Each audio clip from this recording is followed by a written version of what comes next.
First of all, thank you, Pastor, for not only allowing this to happen, but for standing behind it and how important that is. Not only is he standing behind it, his will and his words, but he's also doing it with with the church's resources, and I absolutely appreciate that. As Pastor mentioned, my name is Abdiel. Most of you know me as the trumpet guy, but I also am in the choir and I also help out in the bus ministry. My wife, Jessica, sitting over there, sitting next to two of our kids, Lydia and Aiden. And I'm a first-generation Cuban American, which of course means that both of my parents were born in Cuba. And Cuba has a very interesting history. My grandfather was regrettably part of that. And you don't really talk about Cuba in Cuban circles, unfortunately. And the reason for that is because it just cuts far too deep. You bring up Cuba to an old-timer, and they talk about this paradise that they once knew. And then a tear falls down their face, and they completely shut down on you. And the reason for that is memories start to take over of what they've left behind. And it's just too much for them. And as a result, it's really hard to get any information out of Cuba or about Cuba from a Cuban. Born in the U.S., it was easy to see where a Cuban's heart was. But I really couldn't understand where these reactions came from. And those reactions, in my mind, demanded further research. I wanted to see for myself, but the door, of course, was always closed. But with recent easing tensions, that basically brought opportunity. I wanted to see for myself, and Jessica and I both seized the moment, and we both traveled to Cuba on a mission into the unknown. I didn't really know why we were going to Cuba. I just knew that my heart was drawing me there. The questions that were running through my mind is, what would we find? Now, all these stories that I've heard over the years, are they true? And our first steps into Cuba was almost like we were in this alien world. We were overcome with anxieties, seeded by realities and rumors that we've heard over the years. Would they let me in? Would I ever return? Would I find out what a Cuban prison is like? Would I be punished for the actions of my grandfather? But when I was there, divinely appointed encounters occurred. We unexpectedly crossed paths with the director of transportation for the Baptist Cuban Convention in Western Cuba, and he was my cab driver, just of all people. He was driving us around as a tourist, and after seeing all these tourist traps, essentially, I turned to him and asked him, I would like to see the real Cuba. And he looked at me and said, what? And I said, yeah, I want to see what Cuba's really like. And he dismissed it, and he said, you don't want to see it. And I said, yeah, actually I do. That's why I'm here. And after some convincing, he reluctantly agreed. And what I saw relieved me in some cases, horrified me in others, and burdened me all at the same time. I could talk for days about what I saw, but today I'm going to present the needs of churches that I visited there and the result ministry that came from that. Now, churches and housing vary depending on whether you're in a metro area or whether you're in a rural area. So there is a varying level of degree of need, of course. But the next few slides that I'm about to show you is basically slides of rural conditions. So this is a typical church in a rural area. Now, as you can see, there's no lack of people. Now, there's about 75 people meeting in this particular church, and they're meeting in a concrete structure that was built or started to be built during a period of prosperity. Then everything stopped. All the supplies cut off, everything ended, and as you can see now, the pillars over here, I don't know if you can see that, these are actually made from timber, and they're actually supporting a roof structure that's above. All of the banks are made from wood that they actually sourced locally. And it doesn't matter whether there's pews or not. People are basically meeting in any way that they can.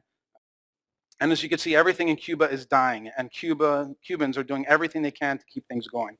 Basic material supplies, they come and go. 1 month they'll have nails in the neck, and 6-7 months after that they won't have nails, things like that. Periods of momentary relief are immediately shut down by supply cutoffs. And then the next slide here is actually the typical living conditions for people that live outside of the cities. Now, even in the cities, the living conditions are just abominable, but within the rural areas, what we saw there rivaled many third world countries. And the difference in Cuba is that when you go to a third world country, there is some level of assistance or some sort of aid that's coming from somewhere. In Cuba, there is literally zero aid to go around. So this is reminiscent of pioneer housing built in unpopulated land. You can see dirt floors. It's just really bad. But in this situation, when we're talking to the people that lived here, we're looking around and we're focused on the physical needs that are not being met. And the only thing that the lady that lived in this shanty was concerned about was the fact that she had nothing for us. This basically broke Jessica's heart. But in shanties, just like that, the Word of God is thriving. The Bible says the Word shall never return void. And without visual aids, toys, flooring, furniture, anything, they are holding services even today.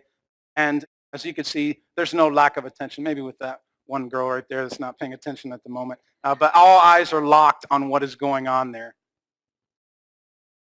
But not all churches are shanties, essentially. So this is a picture of a church in a metro area. And at first glance, it looks like, hey, this is no different than what you would see maybe in Miami or any other sort of Latin church. But when you look closer into this picture, you start seeing needs that are maybe not so obvious. For instance, this is the reception computer. All the church business is currently being done on that computer. As you can see, there's not a single toilet in Cuba anywhere that has a lid. The church is not spared from that. And down here, you can see this is the church's main electrical panel. That is just simply not safe, and that is powering the entire church that you see there. And then this is the children's ministry. What struck us when we were visiting these different rooms is there was literally nothing. They're singing songs right now, and one kid kind of is saying, "What in the world are you doing here with that camera?" But they're singing songs, and all they have is a little wood block, this little xylophone, and this tambourine, and all that came from the U.S. The only reason they even have that is because some family member sent that. So, looking at the need that we saw here, this just really burned me. One of the stories that really struck me was in this very room, I noticed a tray of crayons, and they were about a 1/4 inch each. There was about 3 or 4 crayons on there. And I couldn't help but notice it because it was the only thing in the room. And I asked about it. I said, those crayons are kind of small. And he said, yeah, that's the crayons we use for our entire children's ministry.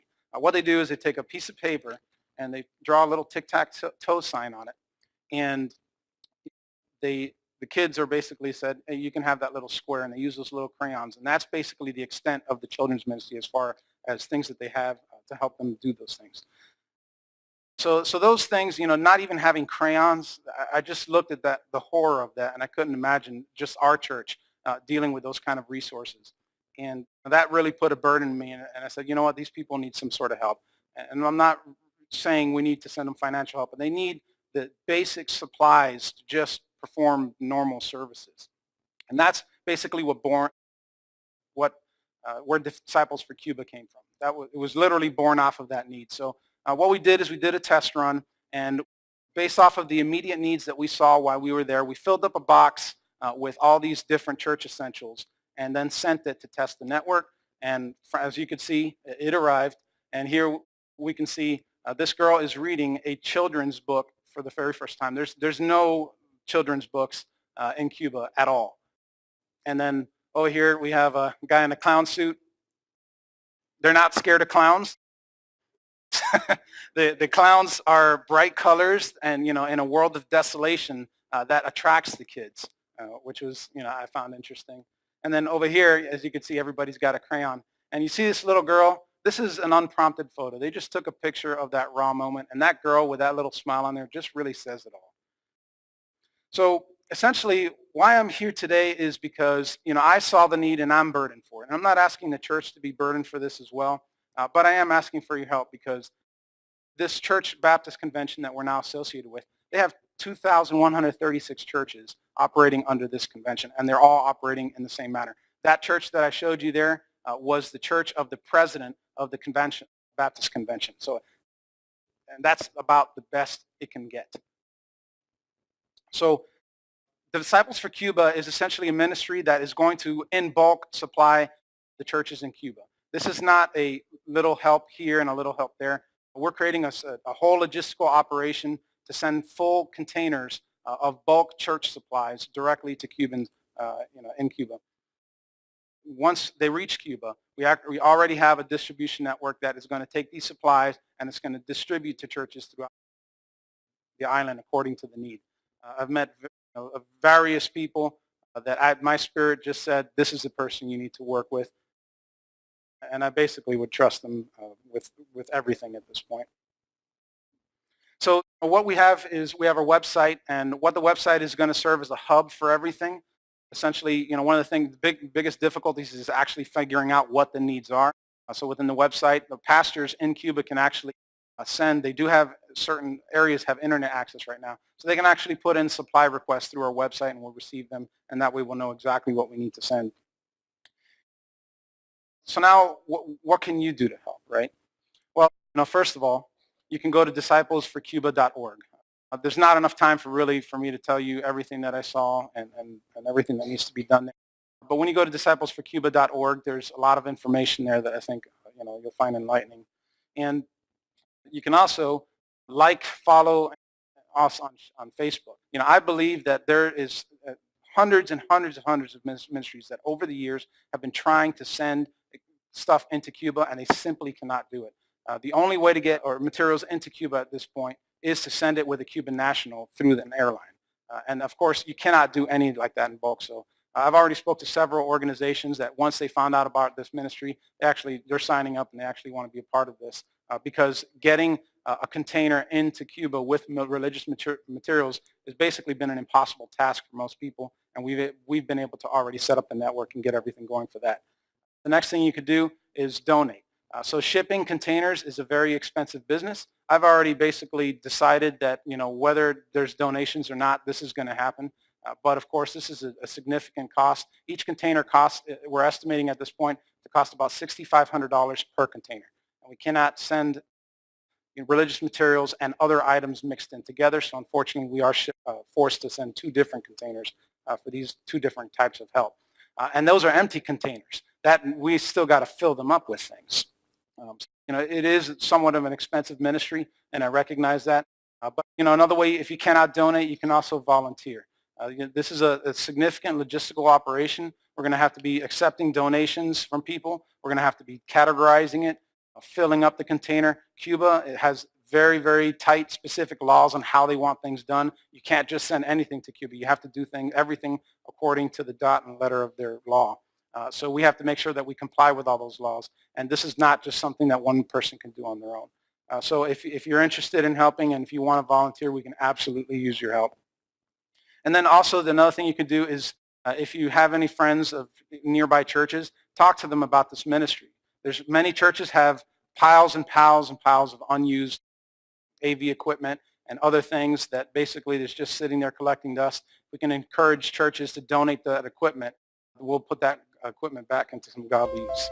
So thank you for your time. I really appreciate you giving me the opportunity to discuss this with you. And thank you again, Pastor, for allowing this to occur.